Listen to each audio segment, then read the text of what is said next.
Good evening, everyone. Good evening, and welcome to the Soldier Stories podcast.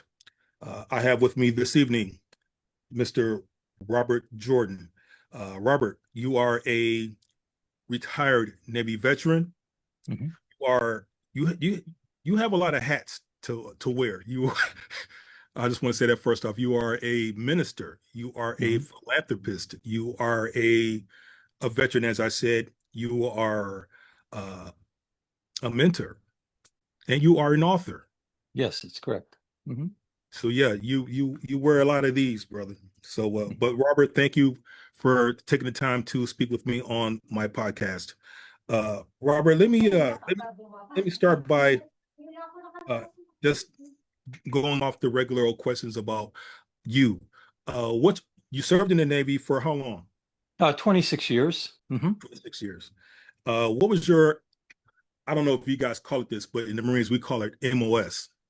Yeah. Well, it's similar. It's my NEC there was uh, first as an enlisted. I was an intelligence specialist, and then as a warrant officer, I was an intelligence technician. So I originally enlisted, and then I achieved the rank of E9 or Master Chief Petty Officer, and then I commissioned as a Chief Warrant Officer, which is very, very unusual.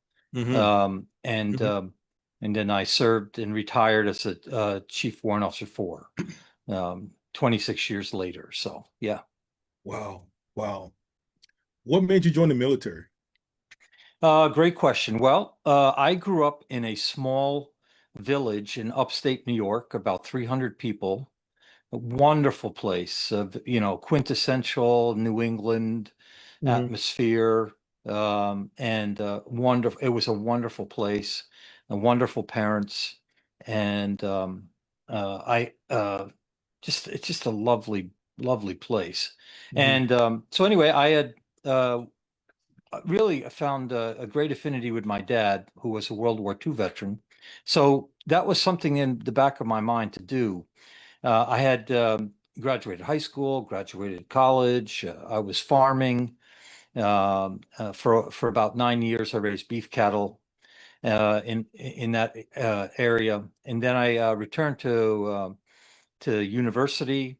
I finished my 4-year degree, but then in 1993, with the initial bombings of the World Trade Center, I decided now was the right time to serve my country and also gain worldly maturity, because I wanted to serve publicly, right?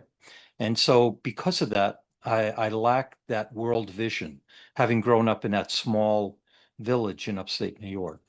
So to serve publicly, I really wanted to learn ways and means of life overseas, wherever the Navy took me. So as it would be, my first duty station was in Japan. So there, right from the get-go, I would be stationed and learn exactly what I hoped for, right? How to, the customs and ways of life, certainly foreign to me, especially growing up in that little small village in upstate New York. So I served for 4 years. I really enjoyed the military. I thought, well, I'll re-enlist for 6 more years.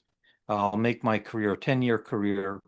I'll leave the Navy and then return for law school, Hmm. and then serve publicly and go on from there. But the morning of 9/11 changed everything.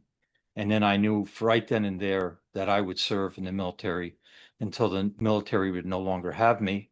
And that's how it worked out. I served for another 18 years, and the Navy took me to places where that were unimaginable, really, from the get-go, from when Yeah, I enlisted in 1993 until I retired until 2019. So, yeah.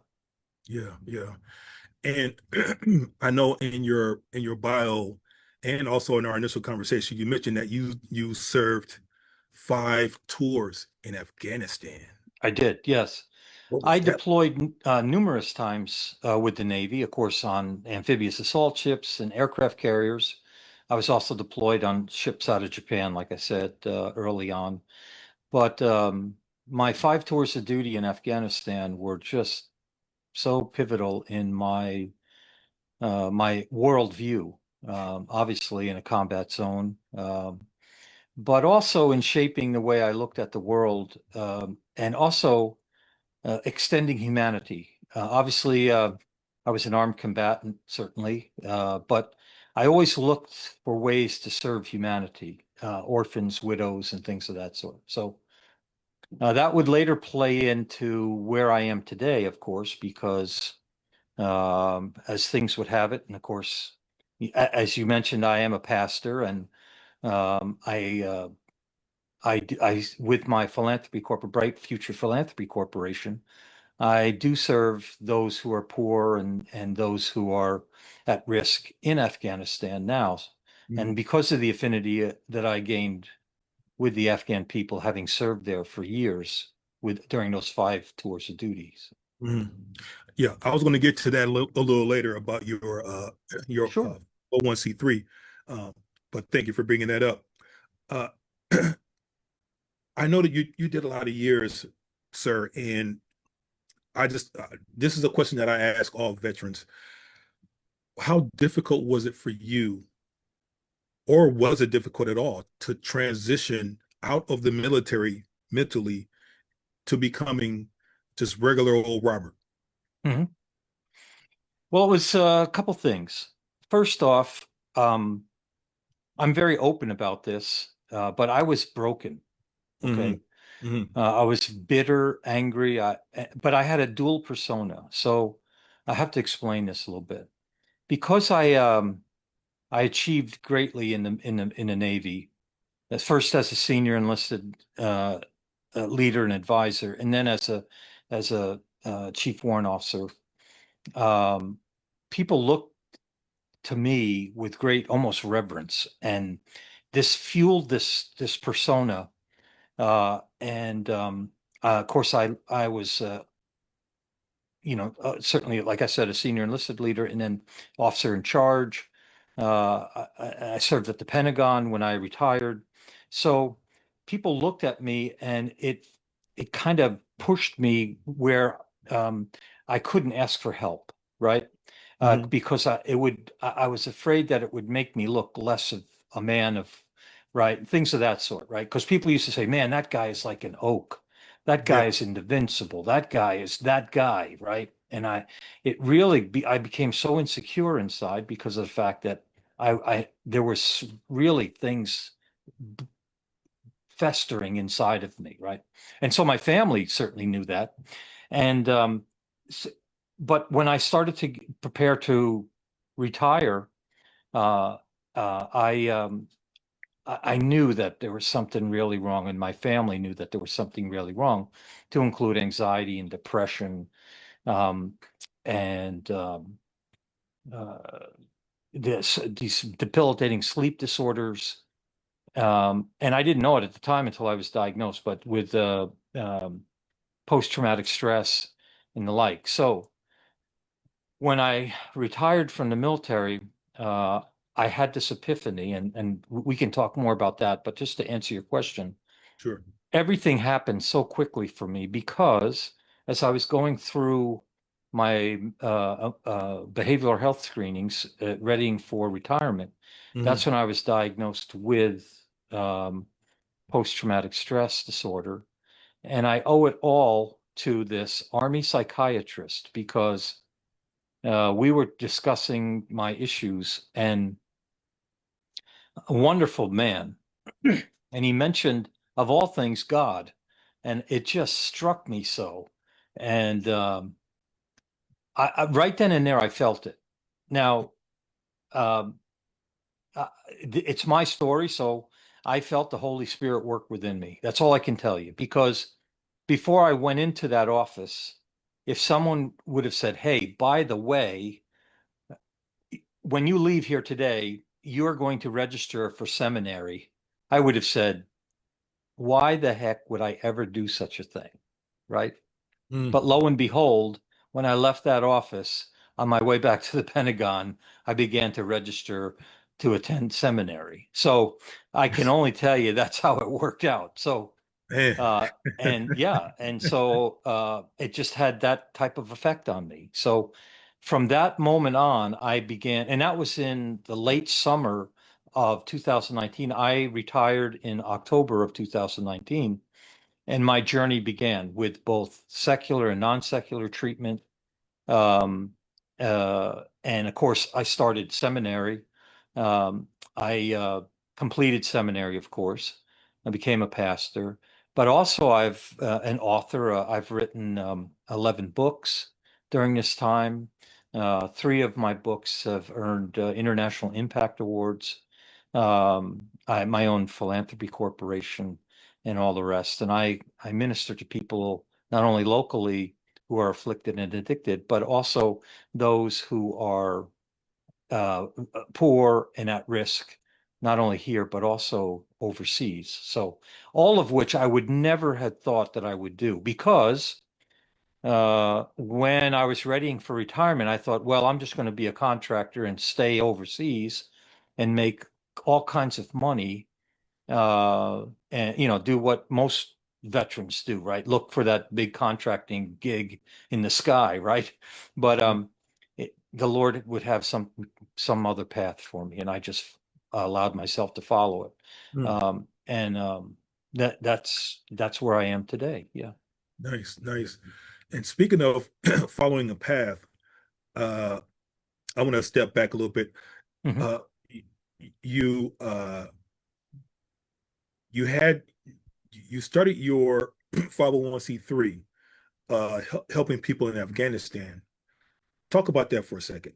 Yes. Talk about what that is and what you do. Yes. So the 501(c) is a nonprofit organization. And I fundraise through um, whether it be online, in person, through the distribution of my books, and also crowdsource funding for special projects to feed orphans, widows.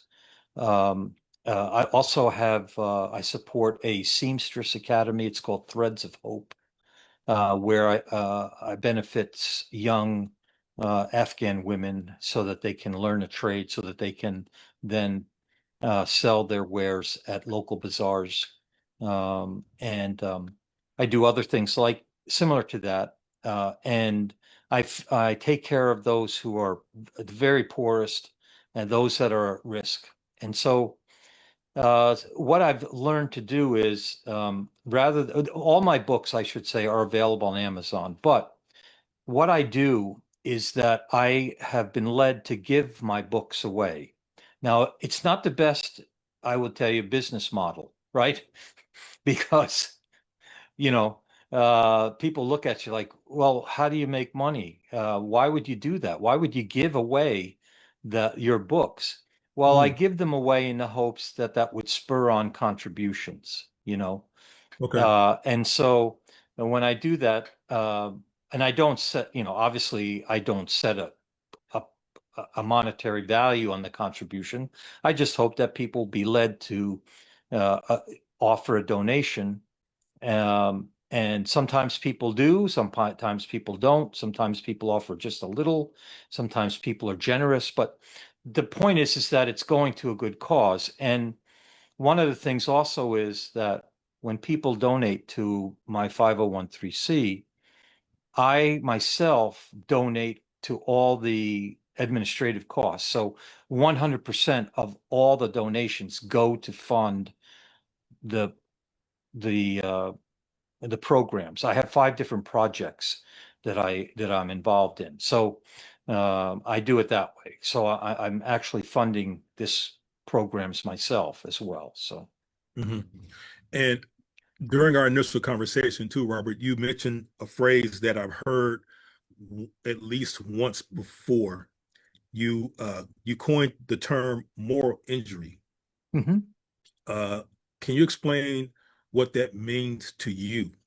Yes, thank you for bringing that up.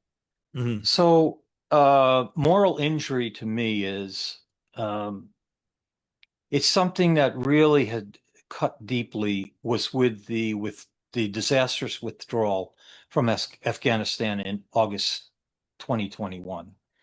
because to me, and many other veterans, I'm sure, but for me personally, it was less of a withdrawal and more of a surrender. And I don't want to be political here, but to me, that's what it was, because I knew what was going to happen. The outcome of that was going to be disastrous. Yeah. And as we can see now, 4 years on, the ramifications of that for the Afghan people has been absolutely disastrous, for governance in Afghanistan, the Afghan people, and what I believe we should have done was we should have remained in Afghanistan with a small footprint of our special forces there. We should never have allowed Bagram to go to the wayside. Bagram is the largest air base there in the region. It's a fortress. We left Bagram in the middle of the night, and we left all of our equipment in Bagram, and we turned it over to the Taliban. It was something that was remarkable. I just don't know how that was possible. Whoever thought that went up.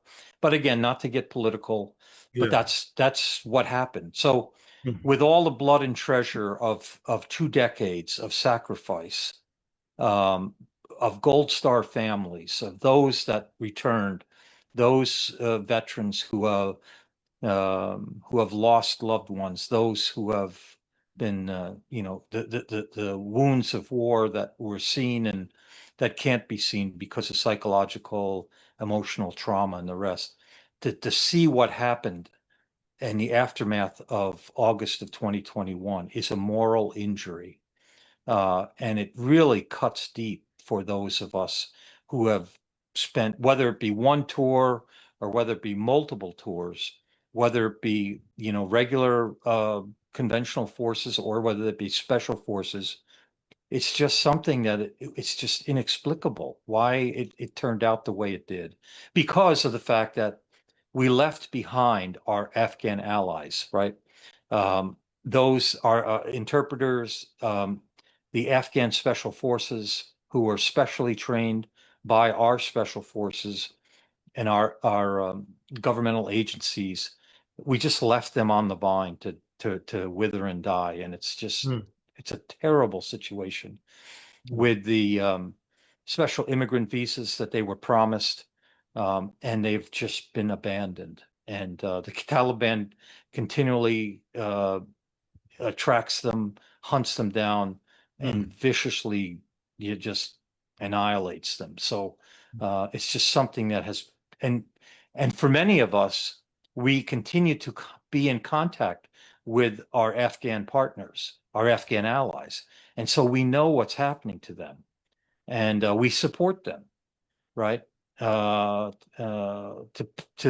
provide for them and their families, because we know without our direct support, they would starve to death.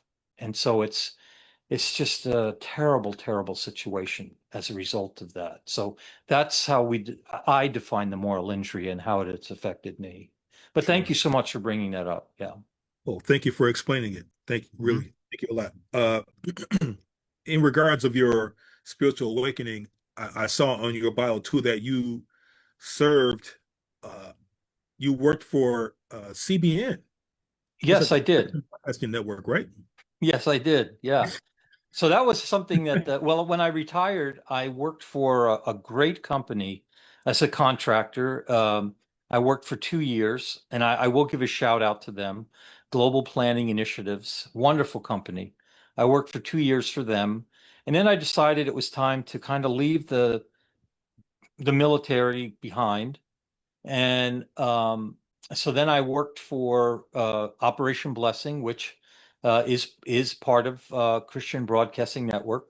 My role there was a international disaster relief operations manager, and phenomenal job, phenomenal people that work there. The international teams, there's a domestic side to the disaster reliefs, for hurricanes and natural disasters, of course. But on the international side, these people are just phenomenal people that are just so filled with the spirit to help others. Mm. And so it takes a great deal of effort to prepare teams to deploy, just similar to what the military does. To outfit teams with all the supplies that are necessary to meet the initial demands, to set up logistics, to set up housing and feeding and caring of the teams, outfitting of the teams, just as if it's like a military operation, but with uh, not only to provide clean water technologies, to provide food, to provide medical and the like, but to sustain people through, prayer and comfort and care. The people are just remarkable, and they go to these disasters where, it could be earthquakes, it could be hurricanes, it could be the you name it, the type of disasters, typhoons, whatever, sicknesses. During COVID, people were just going to all ends to care for people in need. Just remarkable people.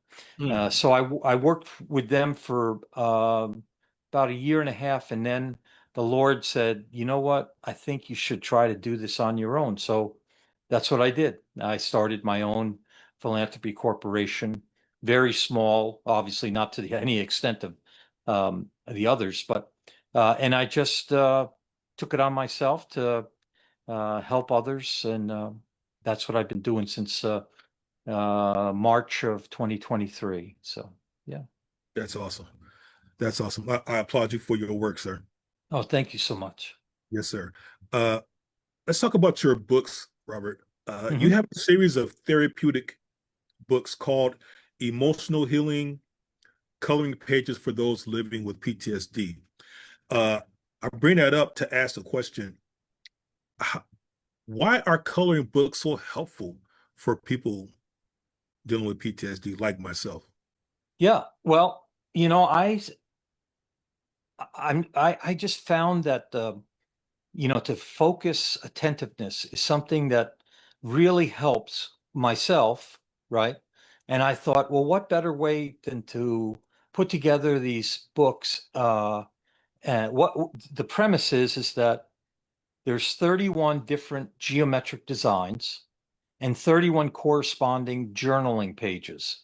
So each volume, and currently I have 9 volumes of these and completely different designs, very intricate. So you can spend a lot of time on one design. You can spend hours coloring. They're very intricate. Mm. And that's the whole point. Is this what I phrase as focused attentiveness. Put your headphones on, listen to meditative music or whatever suits you, and just focus on that, right? On coloring these designs in, and then you have a journaling page for that day. What your day was like, highs, lows, in betweens, and so it's really a journal for the month. And so that's where I thought that would be very helpful for others. And I started that, with the first, and I think it's proved to be very helpful for those that have purchased it, and they're very inexpensive. Mm. It's not meant to, to be a money maker. They're very inexpensive, like I said, and I just did it for those that are in need, like myself, and I hope people find them to be beneficial. Yeah, and they're available on Amazon. All my books are available on Amazon. Yeah. Okay, sounds good. Uh, you're also a podcaster, and your podcast is called the Veterans Outlook Podcast. Yes, it is. And yeah. Talk Mhm. about that. Yes. So right now I've published. I think we're up to 129 episodes. Wow. Believe me, when I started this back in around uh, 2023 or so, I guess now. I'm on my um, um, second year or second season, I should say, second season. Um, when I first started, I had no idea what I was doing, none Mm, whatsoever. And understood. Yeah. I said, I think I'll do a podcast, right? So I remember actually the first podcast I did, the first episode, I spoke with a good friend of mine, and I had to call him back and say, "Hey, can we do this all over again? Because I forgot to hit record." And so, Yeah. yeah, really. And so I learned over the course of, yeah, I've learned over the course of the last couple of years how to do all of the, I do all my own post production, and like many of us, right? We do it because we really can't. It's very expensive to have someone else do it for you. So I learned how to do all that myself, and but right now, so the premise is it's a platform for topical discussions, I think, of interest to veterans. And uh, I've had, I've been really blessed to have people from all different uh, backgrounds, such as, of course, veterans, clergy. I've had musicians. I've had scientists. I've had comedians. I've had skeptics. I've had psychics. I've had doctors, lawyers. I've had farmers. Just this week, I've had a rancher from. He's on YouTube. Mhm. A wonderful husband and wife. I'll give them a shout out right now. They're a YouTube channel called Ranching Sodak. Um, and so we talk about all kinds of things and how. So, for instance, if someone's interesting, if a veteran is interested in perhaps going into ranching or farming, Mm. I connect them with Matt and Kari Feldhouse out there in South Dakota, and how maybe they would like to do that too. So, I mean, so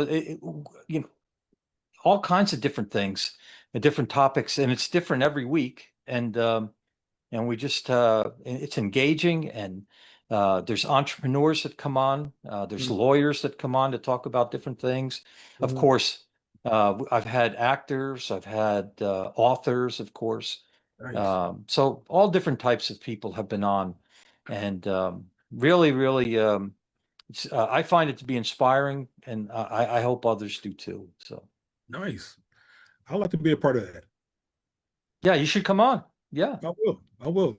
Let's set something up at a future date. And yeah. Yeah, please do. Yeah, we have a good time, and it's Yeah. very free flowing. There's we just talk like you and I are talking now, Indeed. yeah, uh, I enjoy it, and I think people, it resonates with veterans, and so Cool. Cool. Yeah. Let's plan something up. And yeah. So I want to ask you this spiritual question, sir.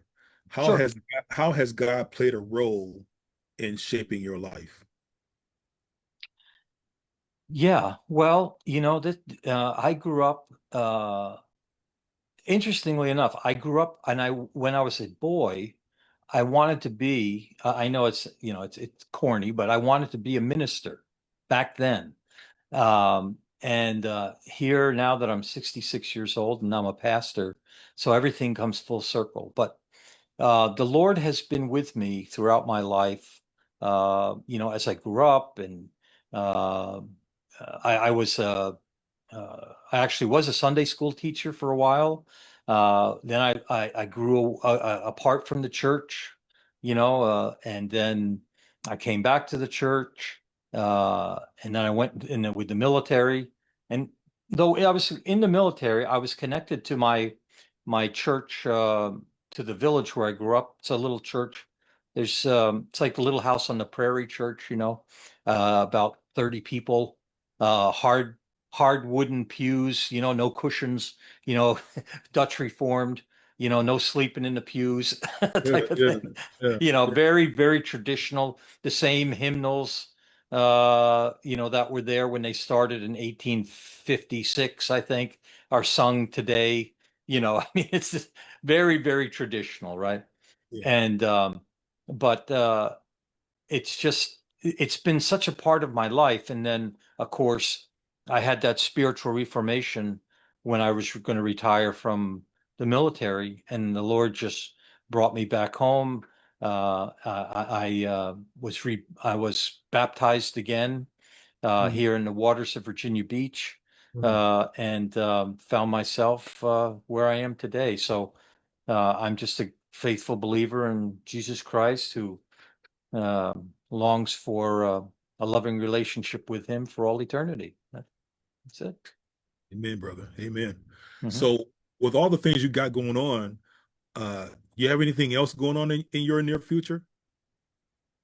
Well, I'm a doctorate student now, so I'm doing that, and that'll be people might say, well, what's the goal of that? Obviously, it's to complete that, which is a high hurdle. But um, the, the reason I'm doing it is to grow closer to the Lord, right?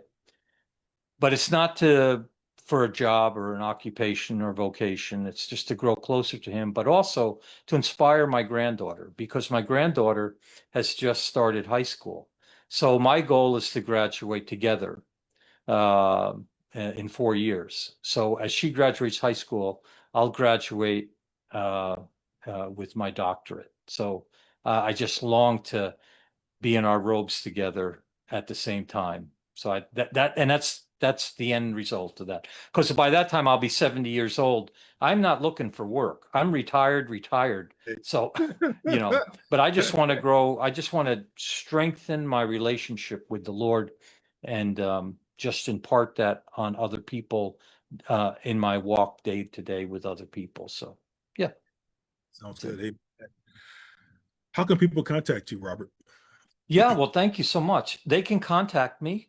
Well, my website is www.fatherbob, one word, fatherbob.co, not .com, but .co. There they'll find everything about me. It also links to my complete library of books, my philanthropy corporation, my Substack, where I write like a weekly blog. Um, but mainly, they'll get to know me in a very personal way. They can contact me. Uh, List my Facebook page, my Instagram, my YouTube. I'm in, and all that. But they can contact me with all the social media platforms there. But the main thing is with www.fatherbob.co. Yeah. Oh, cool. Okay. Well, Father Bob, it's been Father Bob Jordan. It has been a great pleasure to take this time to uh, interview you and get to know you in a more intimate level. And I must say, sir, that uh, I wish nothing but the best for you in your journey because not only have you done a lot, but you are still doing Mhm. a lot. And not too many people can say they're doing what you're doing. You know, you're kind of a unicorn in a sense, Yeah. and and that's a good thing. Well, but thank you. but we need more unicorns. We need more Robert Jordans out there that love the Lord. Uh, doing the work. You're doing the Yeah. work, and you're doing your best to make a difference. Yeah. Well, that's the point, I'm not, my dad used to ask me, do you love what you do?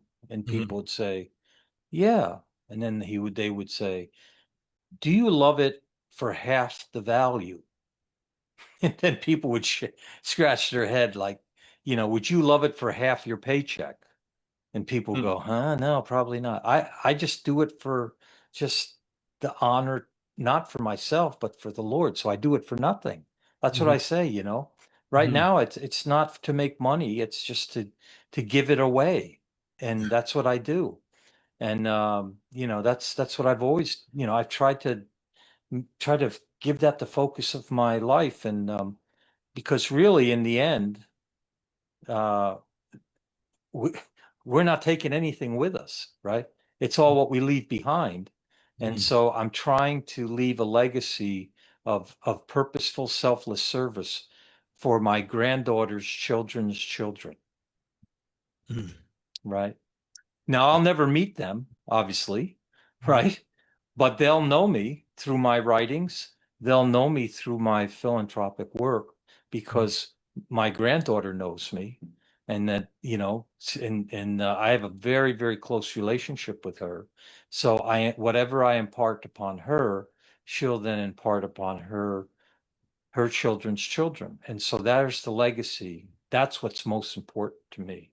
mm, Because what my wife and we tell people this: we are blessed to have everything that we need so that we can satisfy the wants of others who we don't know. mm, Yeah. mm. Okay.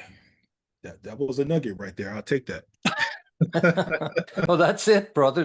That's all I can tell you. Yeah. All right. Well, Mr. Robert Jordan, thank you so much for taking the time again to come on the show to speak with me about your work and your journey.